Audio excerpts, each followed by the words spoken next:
Bon, ben, je vais commencer.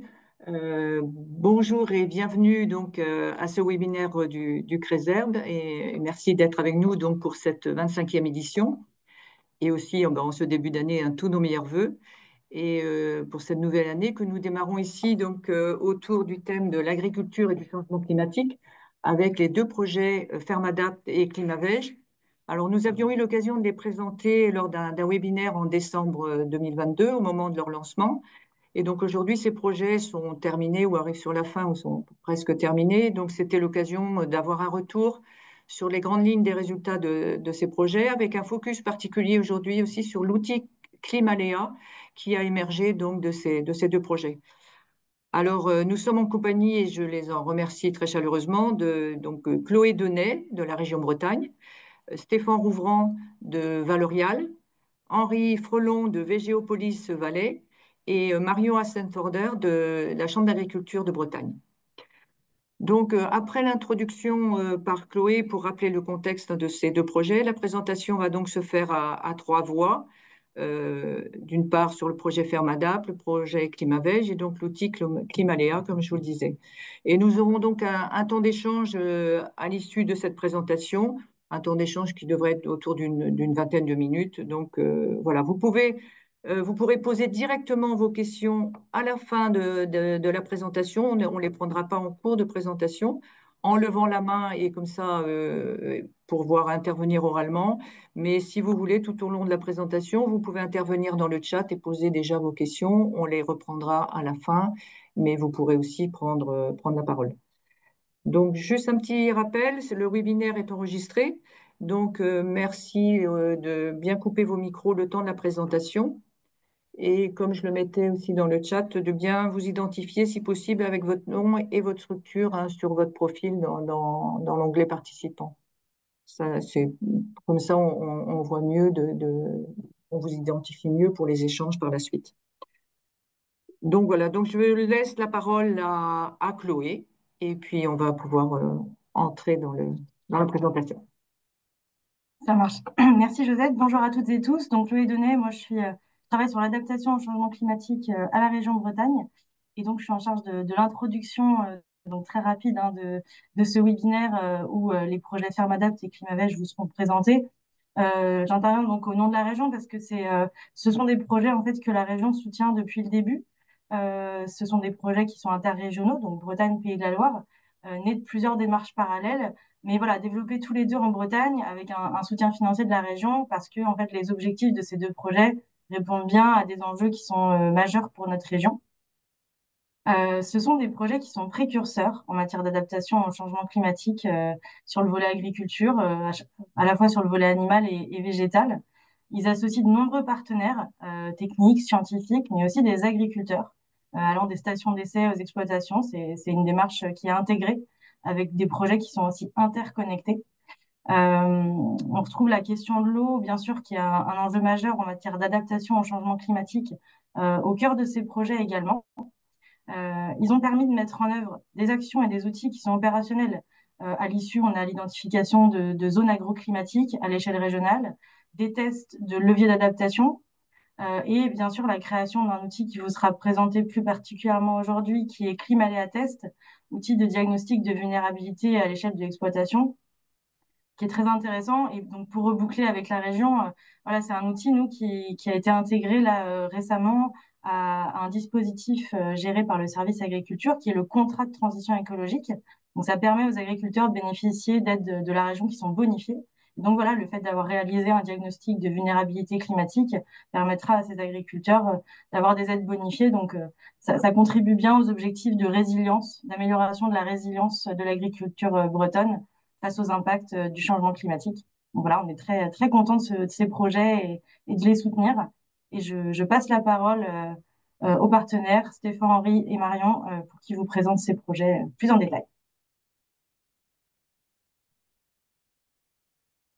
Ben, merci Chloé. Du coup, c'est moi qui vais démarrer avec la présentation de Fermadap. Donc, bonjour à tout le monde. Donc, moi, je suis Stéphane Rouvran, je suis ingénieur en environnement et chef de projet à Valorial depuis 2018. Et donc, je vais vous présenter, tu peux m'asseoir Marion, le projet Fermadapt, qui est un projet qu'on a co-construit avec la Chambre d'agriculture de Bretagne et qui est en effet, comme l'a expliqué Chloé, cofinancé aujourd'hui par les deux régions Bretagne et Pays de la Loire et également par l'ADEME. Il réunit 17 partenaires sur le territoire des deux régions avec des centres techniques, des centres de recherche, des représentants du monde professionnel et agricole. En termes d'origine de projet, voilà, on sait pourquoi est-ce qu'on a fait ces projets sur l'adaptation au changement climatique. Alors, je ne vais pas vous abreuver avec des chiffres sur la climato, vous les connaissez sans doute aussi bien ou mieux que moi. Mais voilà, le fait est qu'on bat d'année en année des records climatiques et pas forcément dans le bon sens. On est rendu à 1,5 degré d'augmentation de la température par rapport à l'ère pré-industrielle et on est malheureusement à peu près certain qu'on se dirige gentiment mais sûrement vers au moins plus 3 degrés à l'horizon 2100, en tout cas dans la trajectoire qu'on suit actuellement. Ce qui veut dire que bah, on va avoir un réchauffement climatique fort et donc bah, sans être physicien ou climatologue, on peut imaginer qu'un réchauffement climatique élevé, ça veut dire plus d'énergie dans l'atmosphère et donc des phénomènes climatiques plus fréquents, plus violents, plus intenses. Donc ça aura des répercussions économiques pour tous les secteurs d'activité et en premier lieu sur le secteur agricole puisque par définition, bah, c'est un secteur qui est exposé au climat et aux aléas de ce climat. Et ça va se traduire en fait par des effets multiples. Alors certains qui sont relativement faciles à appréhender, intuitifs, hein, qu'on comprend, voilà, des pics, des vagues de chaleur, des températures plus élevées, des choses un petit peu moins évidentes, en tout cas qui paraissaient un petit peu moins évidentes quand on a commencé à travailler sur ces sujets-là, avec voilà, des questions de répartition très inégale de la pluviométrie. Alors là-dessus, 2024 aura été une bonne illustration, en tout cas pour nous dans l'Ouest. Et puis des choses de toute façon plus compliquées aussi à appréhender avec l'impact du changement climatique sur les écosystèmes, sur la biodiversité, sur les pressions en termes de parasites, les pressions en termes de ravageurs, voilà, donc des sujets qui peuvent être parfois très compliqués. Voilà, mais malgré tout ça, malgré tout ce qu'il y a sur cette slide-là et malgré tout ce qui n'y est pas, le fait est que la mise en action reste quelque chose de difficile sur ces sujets climatiques. Et ça, c'est aussi bien connu, c'est expliqué par les sociologues et les anthropologues voilà, qui ont expliqué qu'en fait, les trois ingrédients de l'inaction sont réunis sur ces sujets climatiques, à savoir la complexité du sujet lui-même en tant que tel, la temporalité, se projeter à 2050, 2070, 2100, c'est pas dans le fonctionnement naturel et spontané de nos cerveaux. Et puis la collégialité, en fait, tout seul, individuellement, on a l'impression qu'on ne peut pas agir sur les choses. Donc pour toutes ces raisons, en fait, l'action est difficile et ça nous avait paru, nous, indispensable de travailler sur le projet Fermadapt à l'échelle de situations climatiques territorialisées et de travailler en fait sur les aléas climatiques et sur les impacts de ces aléas, les impacts technico-économiques pardon, de ces aléas à l'échelle de l'exploitation, de manière à pouvoir eh bien, anticiper, tester des nouvelles pratiques et sensibiliser les acteurs pour finalement les accompagner dans la transition qui doit être opérée, c'est-à-dire celle des changements de système de production, puisque en fait c'est bien de ça dont il s'agit. Et ça, évidemment, on l'a fait dans le cadre de Fermadapt, mais Fermadapt n'est pas un projet isolé, il y a des connexions avec plusieurs autres projets, et en premier lieu avec le projet Climavège, puisque comme l'a rappelé Chloé, ces deux projets ont été construits en fait dans une logique miroir, Climavège étant principalement dédié aux productions végétales et Fermadapt aux problématiques d'élevage, mais avec des interactions, puisque quand on parle voilà, de sujets comme l'eau, les sols ou les forages, bah, effectivement, c'est des sujets complètement communs, et vous verrez qu'il y a des actions qu'on a co-réalisées dans le projet, et avec des livrables communs aux deux projets.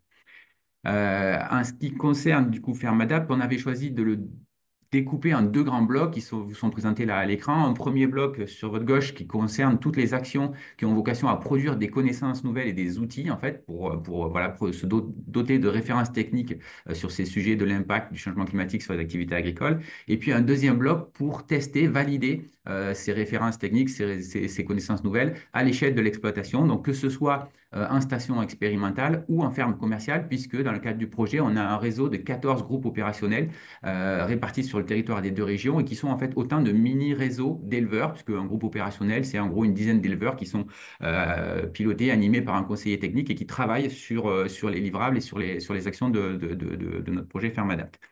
Alors voilà, néanmoins, il y a évidemment plein de connexions entre ces deux blocs-là. Je n'ai pas mis toutes les flèches d'interaction parce que sinon le schéma serait tout simplement illisible.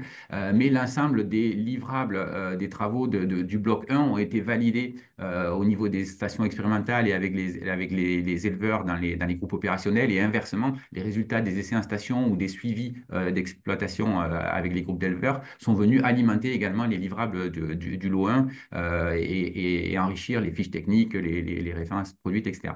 Bon, voilà, donc pour symboliser ces interactions, j'ai mis au milieu la tâche qui concerne les diagnostics de vulnérabilité et que Marion va vous présenter ensuite.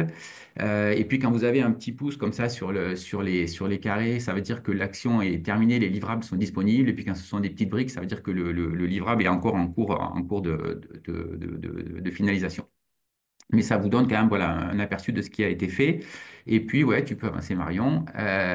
C'est bien comme ça m'oblige à surveiller le timing. Une autre façon de vous présenter la vue d'ensemble du projet, c'est de vous montrer quelques livrables qui sont d'ores et déjà disponibles et publiés. Et donc, voilà, on a travaillé effectivement sur des documents de vulgarisation, sur des documents techniques avec des notes de synthèse, par exemple, sur les installations et les équipements de régulation de l'ambiance des bâtiments d'élevage. Tout un travail qui a été fait sur les indicateurs agroclimatiques, en fait, pour se donner des outils d'évaluation de l'impact des aléas. Donc, il y en a plus de 90, même maintenant, je crois, qui sont référencés sur la base AgriClim et qui peuvent être consultés. Les diagnostics que Marion va vous présenter, et puis tout un ensemble de fiches techniques pour voilà, apporter des connaissances sur l'analyse du risque par zone agroclimatique et par filière, sur les leviers d'adaptation, sur les nouvelles opportunités aussi de pratique. Voilà, donc tout ça, c'est des livrables qui sont en ligne, qui sont diffusés via les sites internet des partenaires du projet et qui sont en fait accessibles. Et moi, je souhaitais là, peut-être aujourd'hui, juste passer un tout petit peu de temps sur deux de ces actions, enfin, ou de deux de ces thèmes-là. Le premier, c'est le travail qui a été fait tout en amont, tout au début du projet, sur la cartographie des zones agroclimatiques à l'échelle des deux régions, Bretagne et Pays de la Loire. Pourquoi on a fait ça? En fait, c'est pour pouvoir parler finalement du climat et des aléas climatiques aux agriculteurs, mais à leur échelle géographique à eux. L'idée là, c'est que, alors je ne vais pas rentrer là non plus dans le détail de comment ces cartons ont été élaborés, parce qu'on n'a pas du tout le temps aujourd'hui, mais si ça vous intéresse, on pourra vous mettre en relation avec les experts du projet qui ont travaillé là-dessus. Mais ce qu'il faut retenir, c'est que chacune des zones de couleurs que vous voyez là sur les cartographies qui ont été faites à l'échelle des deux régions et de chacune des régions, chaque zone colorée correspond à un ensemble climatique homogène et dont l'évolution dans le temps va rester homogène aussi, aux projections 2050, 2070, 2100. Et en fait, il faut imaginer que sur ces cartes-là, il y a un maillage de 8 km, ce qui veut dire que tous les 8 km, il y a un point sur lequel on peut calculer les indicateurs agroclimatiques qui vont aller intéresser un éleveur, un agriculteur avec qui on veut aller travailler.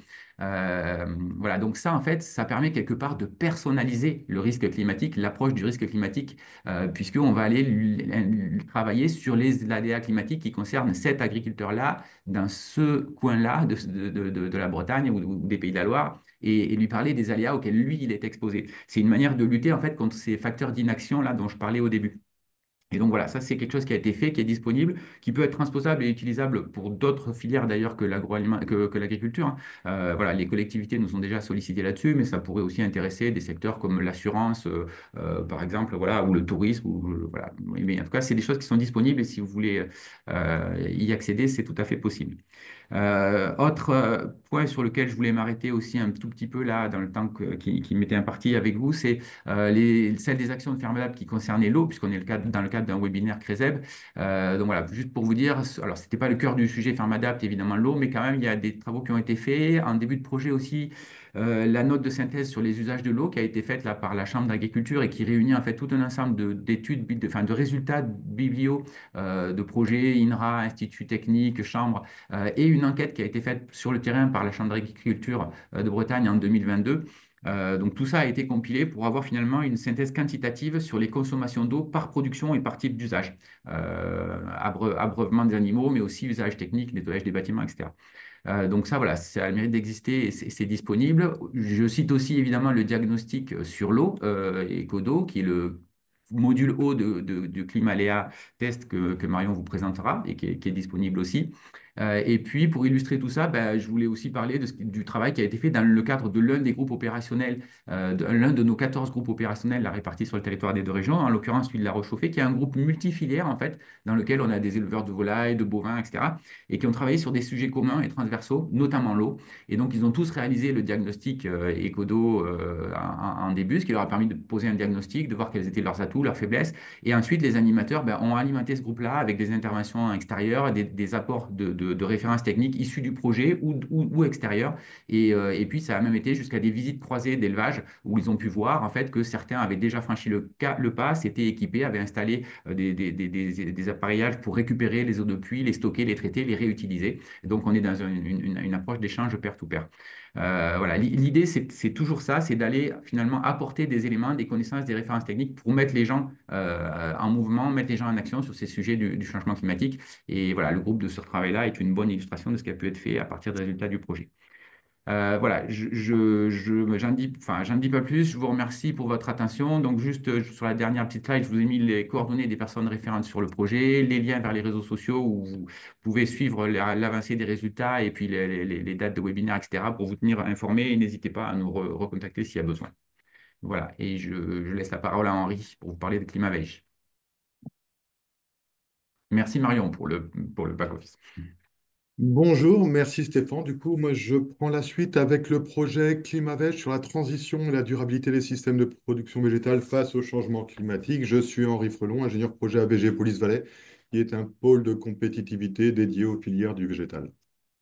Donc, le projet ClimaVeg, ClimaVeg, c'est l'association de deux mots, climat et végétal, et c'est un projet qui porte sur l'adaptation au changement climatique des principales filières de production végétale de l'Ouest. On retrouve les grandes cultures, le maraîchage, la semence, l'horticulture, la viticulture. Il est constitué de 24 actions qui impliquent de l'ordre de 80 partenaires.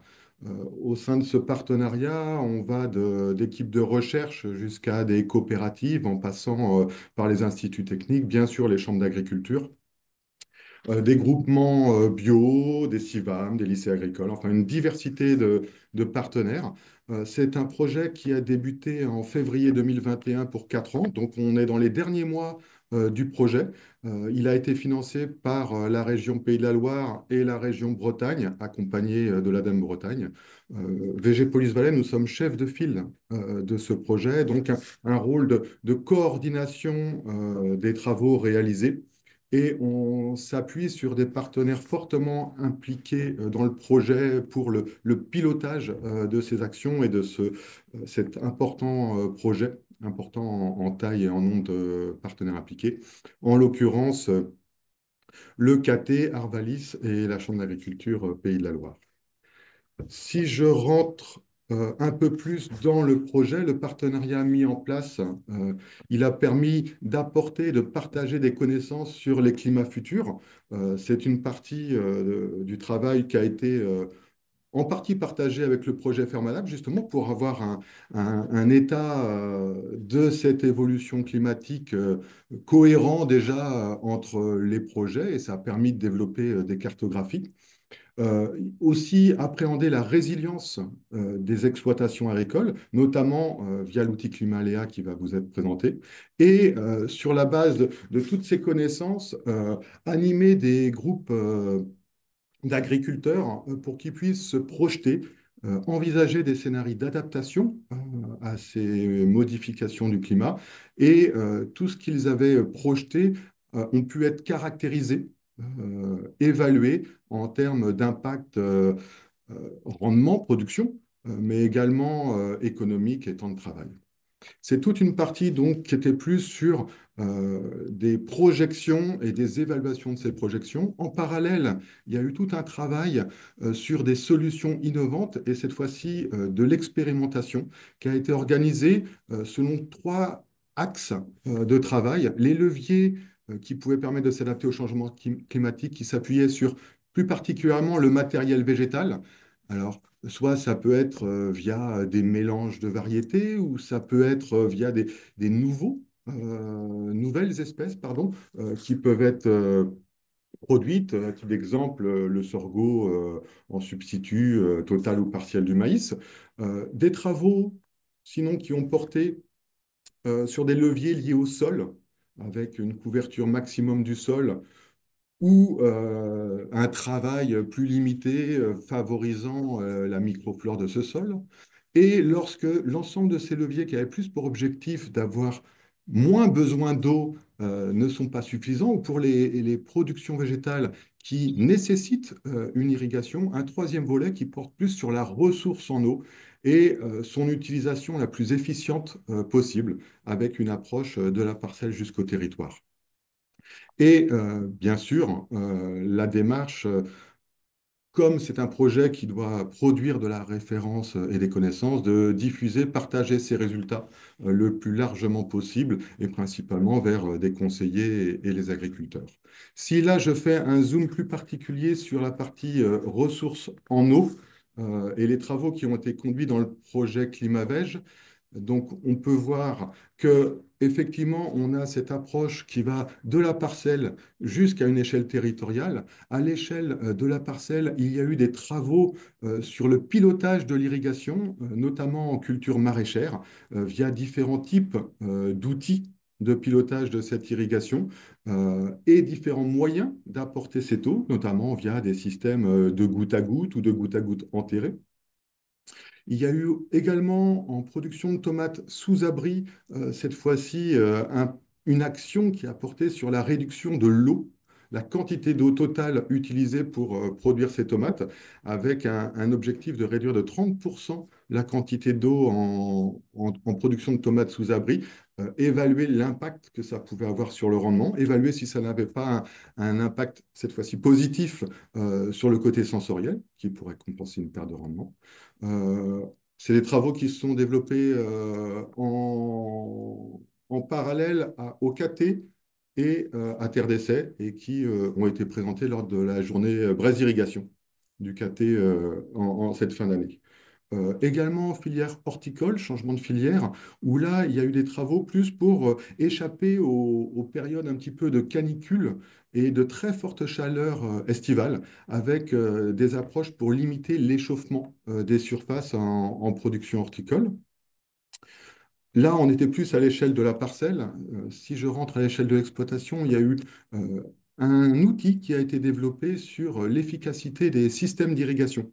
Donc là, on est sur une approche de type diagnostic, allant de l'origine de l'eau qui va être utilisée pour l'irrigation jusqu'à comment on va apporter jusqu'au végétal cette eau, en passant par des puissances de pompe, diamètre de tuyaux, etc., de manière à identifier quels sont les faiblesse, entre guillemets, d'un système d'irrigation et envisager les meilleures voies pour améliorer celui-ci avec une évaluation qui passe à nouveau par des quantités d'eau, de l'économie et du temps de travail.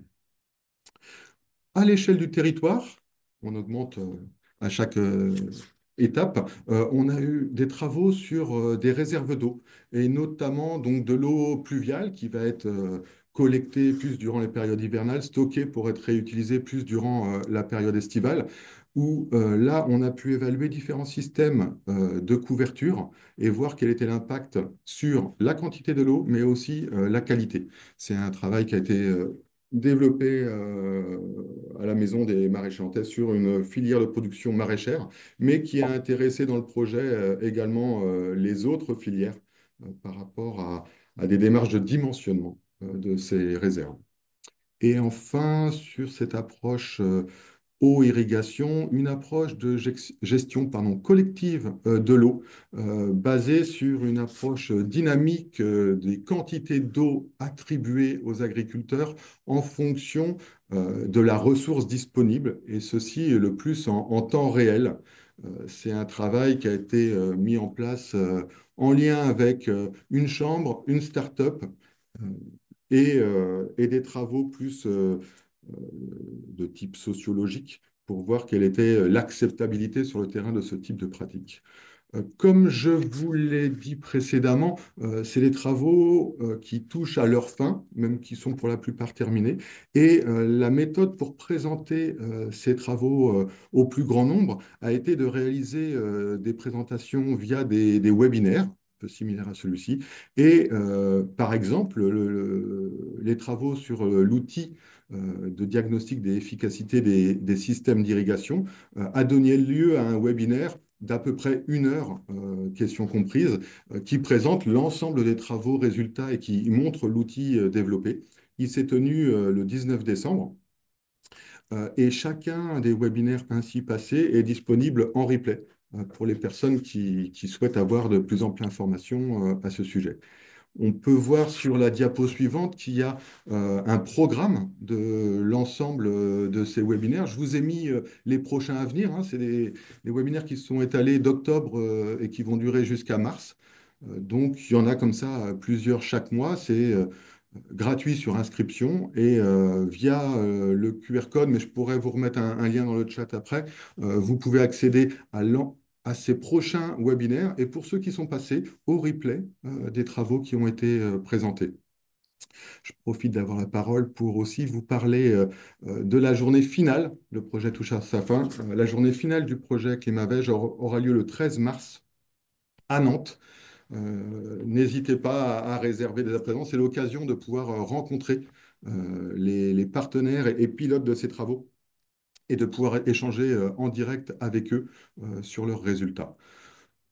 Voilà les principales informations. Si vous voulez avoir plus d'informations sur le projet, il y a une page dédiée au projet sur le site de VG Police Valais, au sein de laquelle il y a aussi une partie liée aux premiers résultats accessibles et téléchargeables, j'aurais tendance à dire, et tout ce qui est actualité aussi présente sur les réseaux sociaux. Notamment, nous serons la semaine prochaine au Salon Cival, où il y a plusieurs interventions les après-midi qui se dérouleront aussi. Voilà. Merci. Et je vais maintenant te laisser la parole, Marion.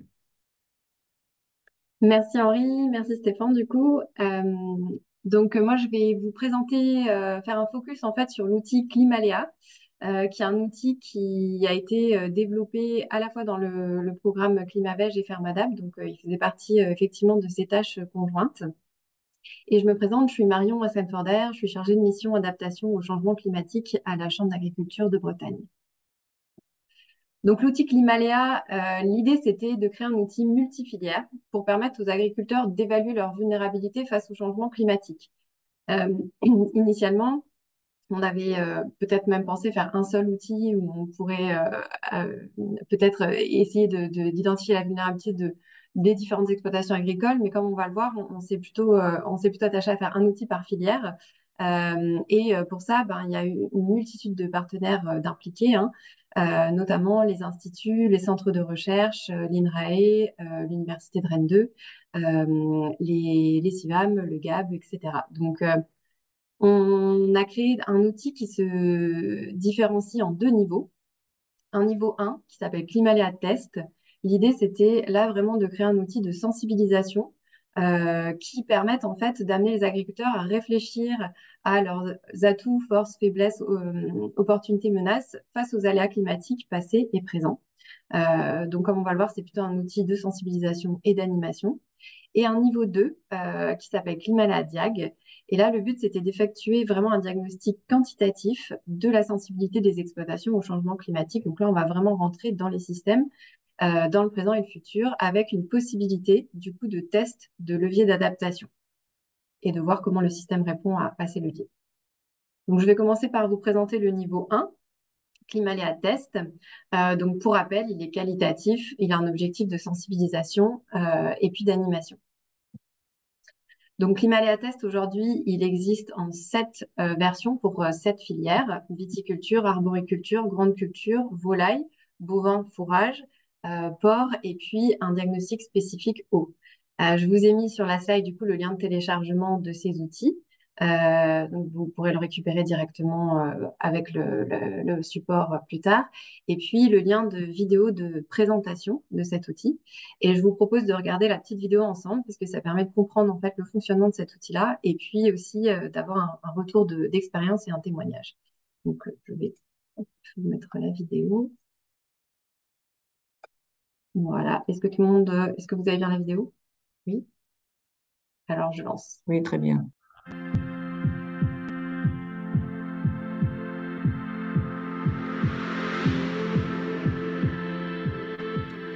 Brendan Godoc, je travaille au service fourrage et pastoralisme de l'Institut de l'élevage. Donc travailler en collectif d'éleveurs sur l'adaptation au changement climatique, c'est pas simple, tant le sujet touche toutes les facettes d'une exploitation bovine. En tant qu'animateur ou animatrice, c'est pas toujours évident de savoir par où commencer, sans partir dans toutes les directions, sur les itinéraires techniques des cultures, sur les performances de reproduction, ou bien ça peut être aussi sur la gestion des stocks. On peut vraiment aller dans tous les sens. Donc c'est pour ça qu'on a voulu proposer dans Climavège et Ferme Adapt un outil d'animation reposant sur un questionnaire d'une vingtaine de questions qui permet de faire le point sur la sensibilité de chaque exploitation face aux aléas climatiques. Et ensuite, ces questions sont partagées en groupe, les réponses sont analysées collectivement et cette partie-là permet d'organiser les échanges entre éleveurs. Dans un premier temps, le questionnaire est rempli par les éleveurs et éleveuses à l'avance par sondage ou le jour de la réunion en 20-30 minutes en format papier. Dans un second temps, les réponses sont renseignées dans le fichier Excel lors d'une pause café ou avant la réunion si on a anticipé. Puis des graphiques et infographies sont partagés par vidéoprojecteur dans le but d'initier les échanges de retour d'expérience, de comment chacun fait chez soi, de repérer les pratiques intéressantes pour faire témoigner. L'objectif est de structurer la conversation en prenant chaque sujet un par un. Enfin, il est possible pour l'animateur de récupérer les réponses individuelles mises en forme pour chaque répondant dans le but d'aller plus loin.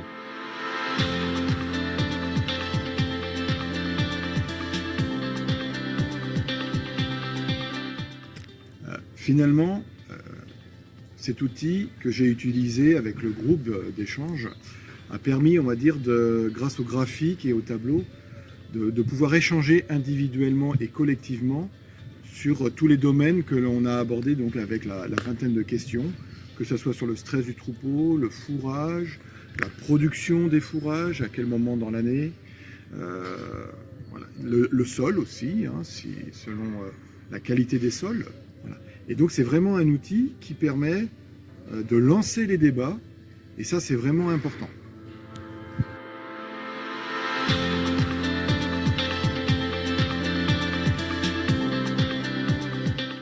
Bonjour, Christophe Maurice à Saint-Molf dans le 44, éleveur de limousine en bio, adhérent au GAP 44.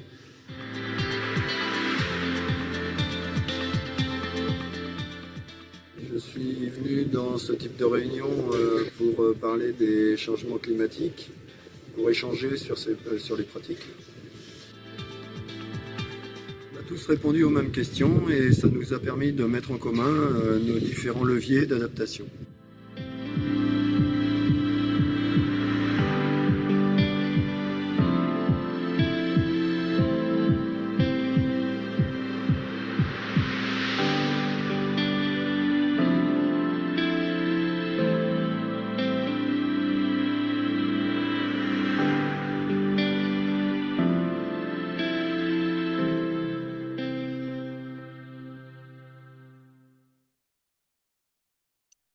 Voilà. Du coup, Volaille était en cours, mais maintenant il est disponible sur le site, donc vous pouvez y accéder donc avec le lien de téléchargement. Du coup, je vais reprendre un peu le contexte général, mais donc Climaléa Test, on est bien sur un modèle commun, même si c'est un outil différent pour chacune des filières, avec donc le format questionnaire, comme l'expliquait Brendan, donc environ 20 questions. C'est basé, donc c'est plutôt qualitatif, basé sur le ressenti, le vécu de l'exploitant. On distingue souvent une partie structurelle et une partie pratique, parce que ça va permettre ensuite de faire ressortir des leviers différents. Il y a un tronc commun qui est réfléchi pour des résultats collectifs, mais aussi des résultats individuels, donc dans la majorité des cas, parce que comme il y a quand même des petites différences entre les différents outils. Et donc c'est bien un outil qui a aujourd'hui été vraiment, qui est ressorti pour les conseillers comme un outil d'animation et d'échange avec les exploitants. Et on a des sorties de résultats qui peuvent varier, mais de manière générale, on est soit sur plutôt des diagrammes radar, comme vous le voyez là, dans l'exemple de sortie donc, du diagnostic ou individuel, ou des matrices atout, faiblesse, opportunité, menace. Là, c'est un exemple de sortie du diagnostic collectif eau. Donc, le but, c'est vraiment de faire ressortir des thématiques qui sont différentes, un thème plutôt ressources, un thème culture, un thème élevage. Forcément, ça va dépendre des exploitations et des parties qu'elles ont besoin de remplir. Et puis, derrière, dans ces thématiques-là, et ben, on va voir par exemple la ressource en eau, quelles sont les problématiques qui vont ressortir avec des points de vigilance en orange et puis des facteurs de résilience en bleu. Donc, par exemple, là, sur la ressource en eau, ça va être des problèmes parfois d'approvisionnement, donc plutôt sur des périodes estivales. Est-ce que c'est uniquement par forage? Est-ce que c'est aussi sur le réseau? Et puis, si c'est des forages, est-ce qu'on va avoir des problèmes de qualité, par exemple, de l'eau? Est-ce qu'on a des problèmes de débit? Voilà, donc on va regarder un petit peu au niveau des exploitants comment ils se positionnent et puis ça va permettre de commencer à aborder en fait différents points. Un retour sur l'utilisation. Il faut savoir que dans chacun des outils, on a créé un lien vers le même questionnaire qui permet aux utilisateurs de faire remonter leurs besoins, leurs remarques, mais aussi de donner leur avis en fait sur l'outil et sur la façon dont ils l'ont utilisé. Donc aujourd'hui, on a 220 téléchargements à peu près depuis la mise en ligne donc l'année dernière.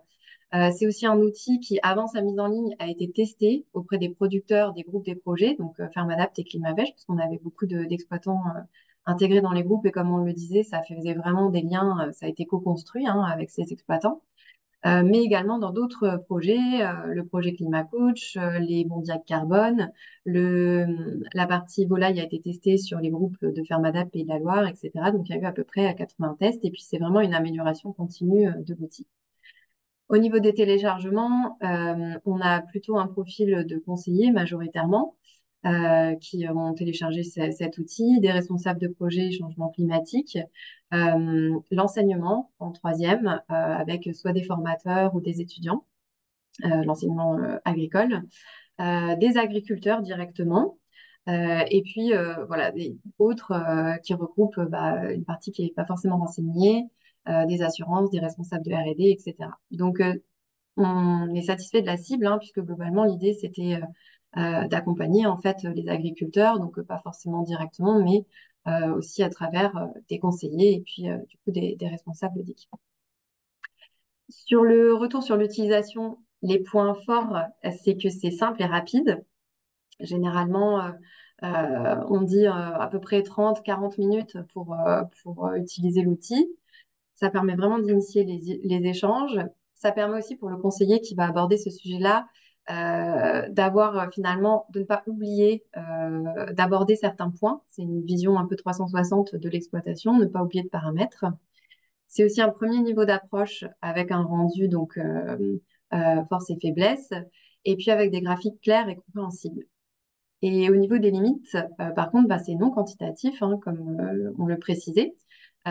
Si l'exploitation s'est déjà engagée dans des démarches d'adaptation, ça reste à un niveau quand même assez simplifié. Il n'y a pas de proposition de levier directement intégré dans les outils, d'où l'intérêt de le faire de manière accompagnée avec un conseiller.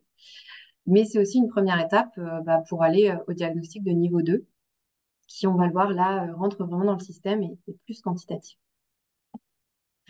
Donc, je passe sur le Climaléa Diag, qui est l'outil de niveau 2 quantitatif. Là, l'objectif, c'est vraiment un diagnostic individuel de la sensibilité de l'exploitation au changement climatique dans le présent et le futur. Et puis avec, comme je le disais, un troisième niveau qui va être l'intégration de leviers et le test de la réponse du système à l'intégration de ces leviers d'adaptation. Donc là, par rapport au tronc commun de Climaléa Test, on ne va pas être sur le même modèle. Tout simplement parce que pour rentrer dans les exploitations, là, on va avoir des systèmes de fonctionnement qui vont quand même être très différents selon les filières, et aussi parce que il y a déjà des travaux qui avaient été initiés et sur lesquels on a capitalisé. Tout n'a pas été repris depuis le démarrage, notamment par exemple pour la filière porc, où il y avait déjà des travaux de l'INRAE et de l'IFIP sur des modèles qui étaient initialement tournés recherche, qui s'appellent Thermiso ou Thermipig. Et où là, l'idée, c'est vraiment de rentrer toutes les données de l'élevage, de simuler, de modéliser en fait le fonctionnement de son atelier porc, et puis de lui appliquer en fait des conditions de stress thermique et de voir comment cet atelier va répondre. Donc là, l'idée, c'était vraiment de développer une interface web et une application pour permettre en fait l'ouverture au monde du conseil et aux agriculteurs de ces modèles de recherche. Donc ensuite, on peut modifier des paramètres de son élevage, la densité, les horaires d'alimentation, pour évaluer l'impact en fait d'éventuels leviers en réappliquant ces conditions de stress thermique. Je vous ai remis à chaque fois qui avait travaillé sur ces outils et puis les contacts voilà, pour ces différents outils. Pour Climalea, Diag, viticulture et arboriculture, là, on est sur un système différent. On repasse sur un modèle Excel, pour l'instant en tout cas, où on va être à l'échelle de l'îlot de parcelles. Donc, on aura les données de cépage, clone, porte-greffe. Et là, ce qui va être fait, c'est en fait un scoring entre des leviers d'adaptation et des aléas climatiques prépondérants pour ces cultures-là, l'échaudage, le stress hydrique, le gel, la chaleur pendant les vendanges, et avec une simulation possible de leviers d'adaptation. Et l'idée derrière, ensuite, c'est de hiérarchiser les leviers en fonction des équilibres technico-économiques pour faire un plan d'action, en fait, au niveau de l'exploitation. Voilà, donc là, il y a aussi l'Université de Rennes 2 qui a travaillé dessus, puisqu'il travaille aussi beaucoup sur la vigne, la Chambre d'agriculture Pays de la Loire et l'IFV. Pour le Climalea Diag Grande Culture, là, on va avoir 2 modules, un module Excel, mais aussi un module graphique. L'idée, c'est de faire le lien, en fait, avec les surfaces, le RPG de l'exploitant. Et on se place, du coup, à l'échelle de la parcelle, de l'îlot ou du groupe de parcelles, puisqu'on va réfléchir en termes de rotation et de groupe de parcelles. Donc, l'idée, c'est d'automatiser les résultats pour modifier des paramètres en direct et de profiter aussi des informations qui existent déjà au niveau de la cartographie, à savoir les unités de sol, par exemple, pour aller en fait regarder quelles parcelles vont être plus à risque. Ensuite, il y a des choix des aléas les plus impactants qui ont été définis par type de culture avec des retours ou des fréquences au niveau du coup, des projections climatiques. Et le but, c'est d'hierarchiser les pratiques et les éléments structurels. Et puis, on peut créer des rotations primes de chacune de nos rotations en intégrant des leviers dans celle-ci et voir comment, en fait, l'intégration de ces changements de pratiques vont permettre, en fait, de changer quelque chose, d'améliorer la résilience de nos groupes de parcelles. Donc ça, c'est pour la partie grande culture. Pour la partie volaille, là, c'est l'Itavi qui est à la manœuvre. L'idée, là, c'était en fait de se baser sur une spatialisation. Donc là, ce sera plutôt sous forme de carte et d'interface web. Une spatialisation des THI, donc du stress unique et thermique, en stress intérieur, là cette fois-ci pour des bâtiments de type Colorado. Parce que souvent, l'ITH, on l'a plutôt à l'extérieur, mais pour des productions comme la volaille, l'idée c'était vraiment du coup de fixer certains paramètres pour avoir un stress à l'intérieur finalement du bâtiment, puisque c'est ce qui va correspondre à ce qui se fait dans la pratique. Et là, je pense qu'on le voit pas forcément très bien là sur l'écran, mais on peut faire bouger des paramètres en fait en testant des leviers d'adaptation comme la densité, l'efficacité de la brume, la température de déclenchement de celle-ci. Voilà, c'est vraiment quelque chose qui va nous permettre en fait de voir. On va se situer donc dans les petits carrés en fait. On voit la situation de référence à gauche avec le nombre de jours où on va avoir un stress thermique important. Et puis, la projection, en fait, en 2050, on voit que le stress thermique augmente. Et si on fait pas bouger nos leviers, ça va faire bouger, en fait, les petits pixels et les faire potentiellement passer à un stress thermique inférieur. Voilà, donc ça permet de se situer pour l'exploitation. Il y a aussi le Climalea Diag bovin fourrage. Donc là, c'était l'IDEL qui était à la manœuvre.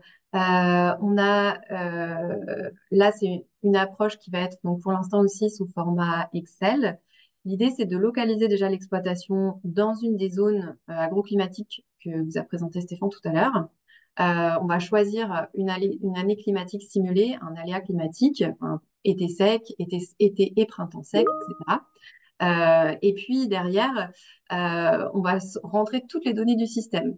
Donc, toutes les données du système, les effectifs et les conduites de reproduction, l'assolement, etc., en faisant des lots de bovins, en calant en fait les rendements et les rations. On vérifie que ce système est cohérent par rapport au système actuel. Une fois que l'exploitant valide bien que ça correspond à ses pratiques, on va projeter en fait ce système dans le scénario choisi. Et on va regarder en fait qu'est-ce que ça implique pour l'exploitation d'avoir un été et printemps sec et puis ce que ça va donner du coup au niveau du système fourrager.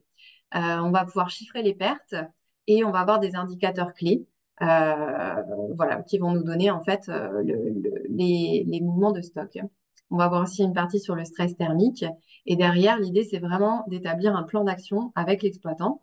Et ce plan d'action va permettre derrière d'éventuellement intégrer ces leviers dans le système initial et puis de refaire tourner la moulinette pour avoir ces données-là. Donc voilà, là on va jusqu'au chiffrage en fait carrément des besoins en fourrage que ça pourrait nécessiter d'avoir des années climatiques sèches. On peut même simuler 2 années climatiques compliquées, comme 2 années 2022 par exemple, et voir ce que ça donne sur les systèmes. Donc aujourd'hui, ces outils, ils sont disponibles. Ils sont alors disponibles pour tous les climat tests, disponibles en partie pour les climat diag. Je vous ai mis à chaque fois si l'outil était finalisé ou pas. Donc on est quand même à la fin des projets. Donc la plupart des outils sont en cours de finalisation. Mais voilà, les climat diag, comme vous pouvez le voir, ça nécessite quand même pour une grande partie vraiment une prise en main des outils. Donc, l'utilisation de ceci, je vous invite à vous rapprocher des pilotes à chaque fois pour pouvoir utiliser directement ces outils. Aujourd'hui, on les utilise directement dans des programmes d'accompagnement. En fait, on a la chance d'avoir eu des programmes de R&D assez précurseurs, comme le disait du coup Chloé. Et aujourd'hui, on a des dispositifs existants qui permettent déjà l'accompagnement et le déploiement de ces outils auprès des exploitants, notamment avec Climatera, qui est un programme d'accompagnement donc des exploitants face au changement climatique, avec un niveau 1 qui est un plan d'action et puis un niveau 2 qui est vraiment un accompagnement sur des leviers spécifiques. Le projet européen Climate Farm Demo, notamment pour la volaille par exemple, où c'est vrai que quand le projet a été commencé, c'était à la fois atténuation et adaptation. Le Cap 2 volaille n'étant pas encore disponible, le fait d'avoir un outil un peu plus développé sur l'adaptation, c'était intéressant pour les groupes. L'appel à projet planification écologique France Nation Verte, donc MASA et ADEME, où là c'est pareil, c'est de l'accompagnement en fait des exploitations au changement climatique avec un plan d'action, un peu sur le même modèle que Climatera. Et puis, comme le disait Chloé, c'est aussi des bonus aujourd'hui dans le contrat de transition agroécologique qui permettent derrière d'avoir accès à des aides de la région pour des investissements au niveau des exploitations agricoles. Voilà, donc je vous remercie pour votre attention et puis n'hésitez pas si vous avez des questions. Maintenant, je pense qu'il est temps d'avoir un temps d'échange. Et merci à tous les trois. Oui, là, donc on peut prendre les questions, vous levez la main et puis voilà, c'est aussi bien comme ça en échange oral. Mais sinon, je regardais dans le chat, il n'y a pas eu de questions directement par écrit. Donc, n'hésitez pas à Alors, intervenir. je vois qu'il y a une question sur le climalia maraîchage. Donc aujourd'hui, non, il n'y en a pas eu de prévu. Voilà, c'était pas dans les programmes, donc on a bien que les filières que j'ai énoncées. Et je comprends que ça puisse être problématique. On a bien un groupe maraîchage qui a travaillé euh, aussi plutôt à des questions de levier, qui s'est projeté sur des cas types, etc., mais qui n'a pas, on n'a pas abouti à un outil de diagnostic, c'était pas prévu dans le projet.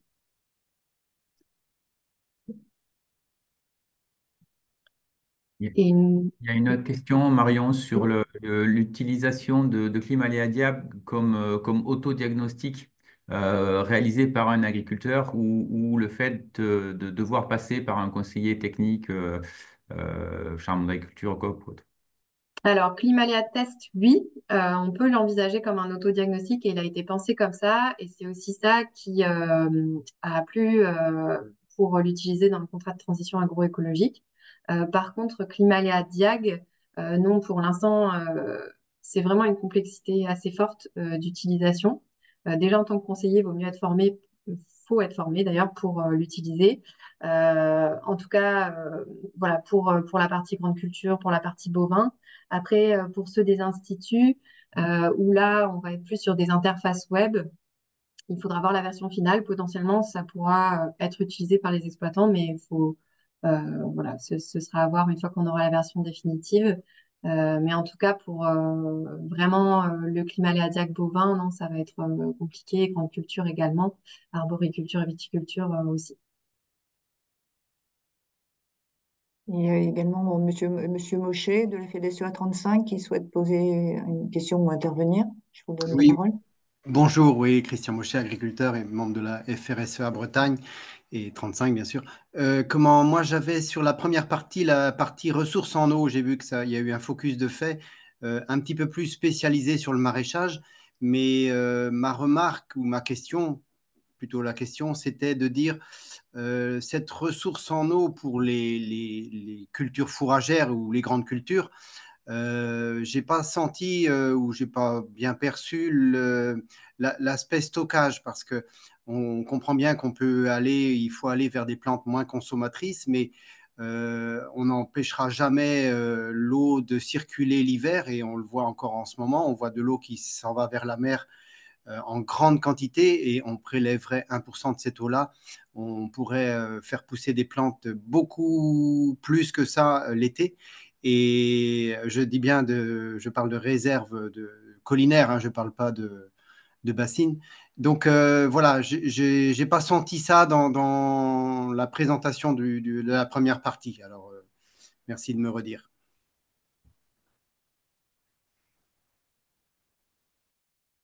Peut-être Henri sur cette question-là. Ouais, je ne sais pas si je faisais office de première partie, mais dans le cadre de Climavège, il y a eu un travail sur justement le stockage de l'eau, sur une approche plus euh, qualité et quantité d'eau stockée et dimensionnement de surface de collecte type tunnel, qui vont permettre de collecter des eaux pluviales pour les stocker et une approche, oui, de dimensionnement pour savoir en fonction d'une surface à irriguer, là on était sur des productions plutôt maraîchères, quelle serait la surface de collecte en fonction de si je collecte durant la période hivernale seule ou toute l'année. Je ne sais pas si ça répond à vos questions ou vos interrogations. Oui, j'ai bien compris que c'est plus dans le maraîchage, mais pour ce qui est des cultures fourragères ou grandes cultures. Là, ça a été fait avec une entrée maraîchère. Ça a intéressé d'autres filières et les travaux ont été présentés auprès, mais plutôt des filières spécialisées, horticulture, semences, notamment, qui ont souhaité avoir présentation des résultats. Euh, mais voilà, on était plutôt sur des stockages peut-être d'une dimension plus limitée. Après, sur la partie sur Climavèche, je suis pas la mieux placée pour en parler, mais il y a eu aussi tout un travail avec des groupes sur justement avec Arvalis notamment, qui a travaillé sur les besoins en eau dans différents cas de figure, et notamment des fermes polyculture élevage et des fermes de grande culture, il me semble, en justement se projetant dans des scénarios climatiques et des scénarios et en envisageant des systèmes où s'il n'y a pas d'accès à l'eau, comment ça se passe, quelle rotation on peut définir, et en laissant aussi les agriculteurs choisir différents scénarios et des scénarios d'accès ou pas à l'eau, de partage de l'eau, et avec des impacts économiques que ça aurait derrière, notamment avec leur outil Azalée. Voilà, donc je sais qu'il y a eu un webinaire sur ce sujet qui a été présenté déjà. C'est Anne-Monique Baudilis, je crois, qui est à la main. Valise, oui, tout à fait. Je peux vous retrouver, si vous voulez, le webinaire en question, mais il est disponible en replay, ce webinaire.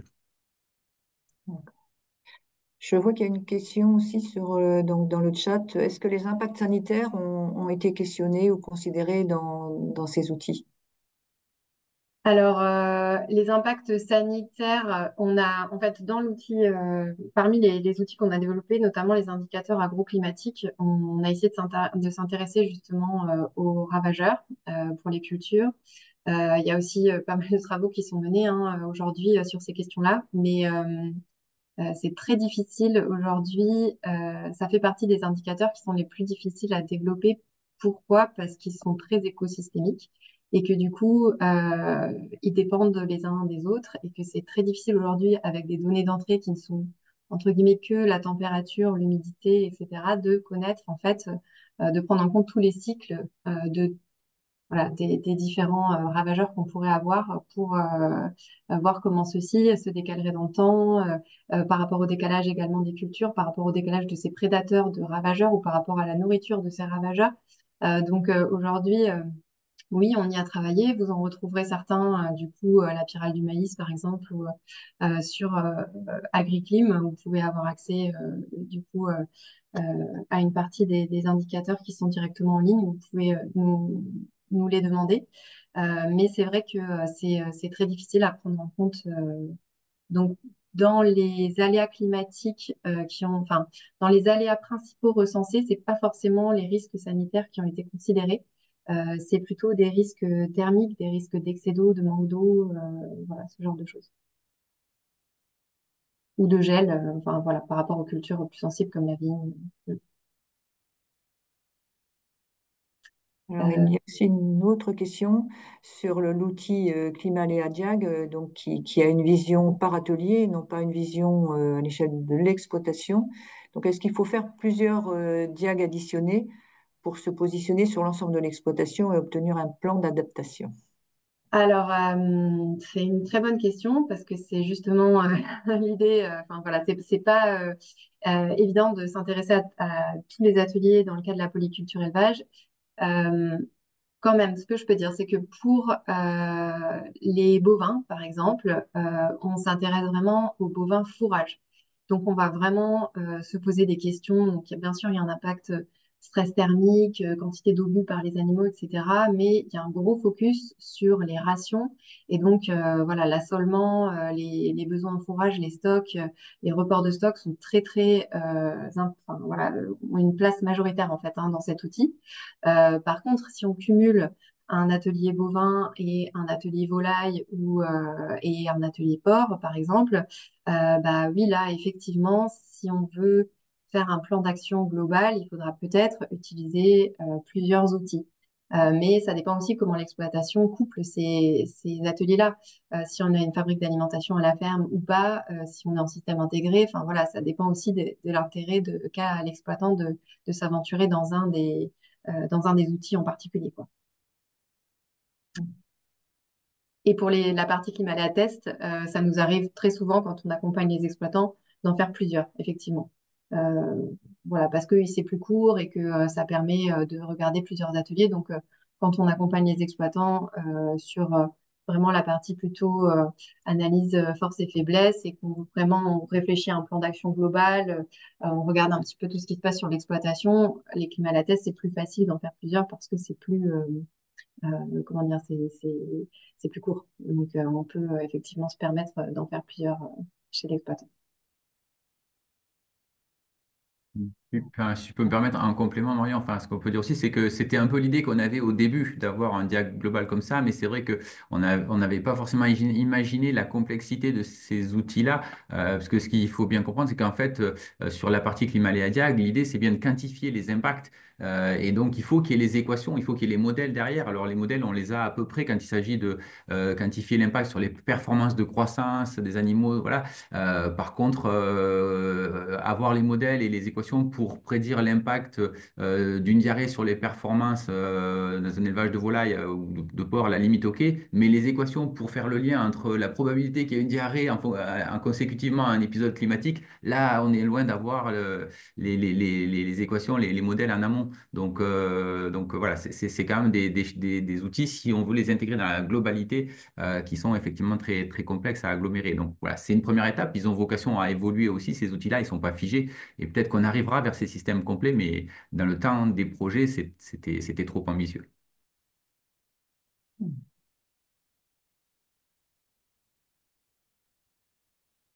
N'hésitez pas, on a encore un peu quelques minutes si vous avez d'autres questions à poser aux intervenants.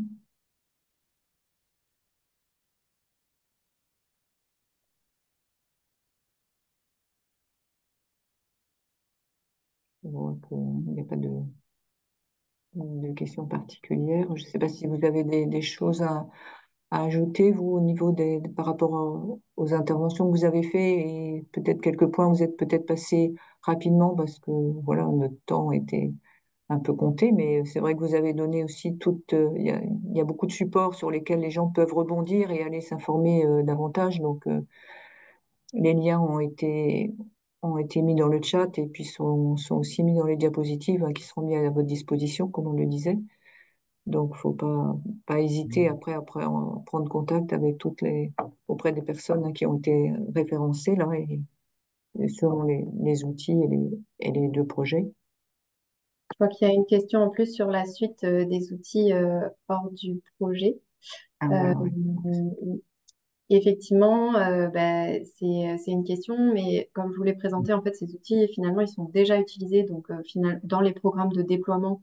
Aujourd'hui, l'idée, c'est vraiment de les utiliser et donc, de par leur utilité dans ces programmes-là, ils ont forcément vocation à continuer à exister et puis à continuer à être améliorés.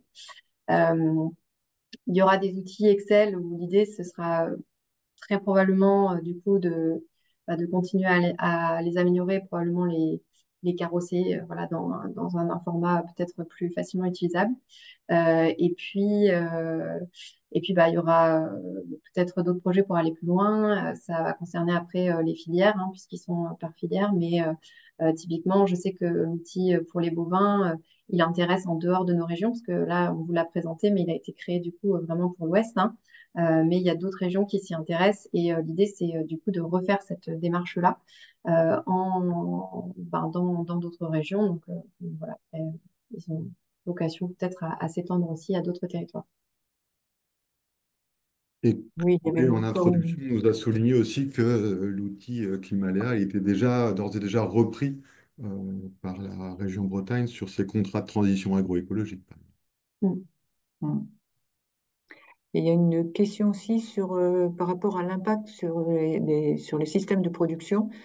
Euh, la personne n'a pas vu d'éléments sur donc l'impact sur ces systèmes de production, par exemple sur les systèmes herbagers, s'ils sont plus ou moins résilients face aux aléas climatiques. Est-ce que ces aspects-là sont quand même traités Oui, tout à fait. directement? Ça a été traité puisqu'on a des groupes d'exploitants qui sont très différents. On a des systèmes effectivement plus herbagés, des systèmes plus intensifs.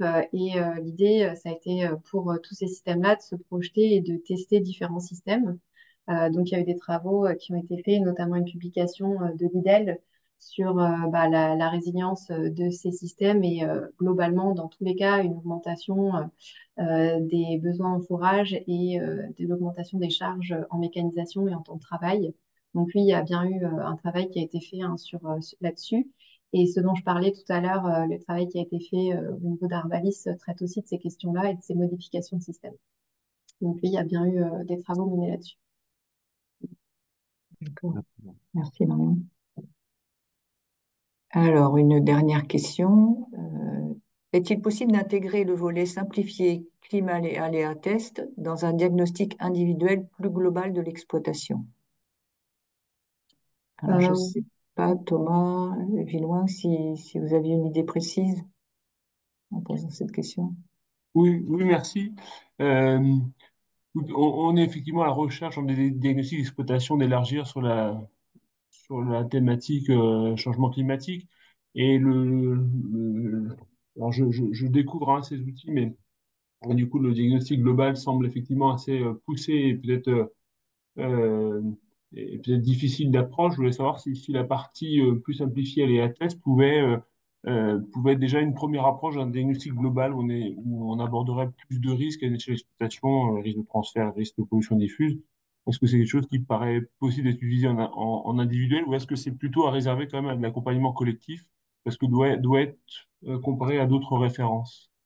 Non, non, c'est tout à fait utilisable en individuel, hein, puisque dans le contrat de transition agroécologique, le but, c'est de l'utiliser en individuel, par exemple. Et typiquement, c'est des choses qui peuvent être utilisées dans le cadre des dispositifs agri-transmission aussi, avec des volets justement de résilience et de durabilité de l'exploitation. C'est des outils qui ont vraiment vocation à être utilisés aussi dans ce sens-là.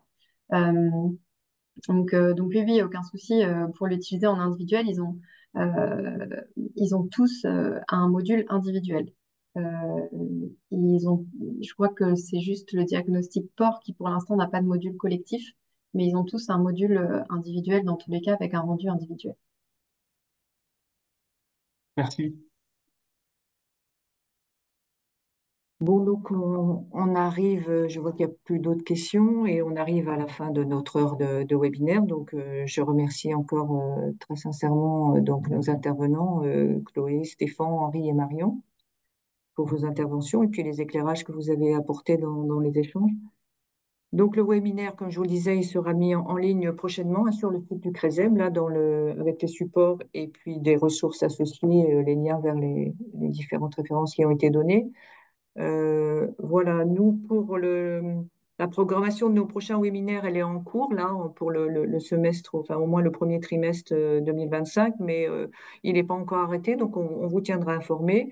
En attendant, nous avons quand même toutefois un séminaire d'1 heure que nous animons le jeudi 23 janvier à 10h30 dans le cadre du Carrefour des gestions de l'eau et qui est aussi en lien avec le changement climatique puisqu'il porte sur les résultats du projet Explore 2 et comment se saisir des projections hydroclimatiques apportées par ce projet pour concevoir des programmes de gestion durable de la ressource en eau à l'échelle de territoire.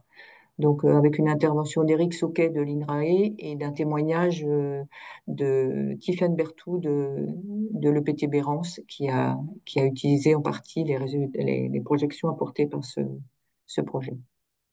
Voilà, donc en espérant vous retrouver dans nos prochains webinaires ou prochains séminaires. Et bonne fin de journée, bon week-end à tous.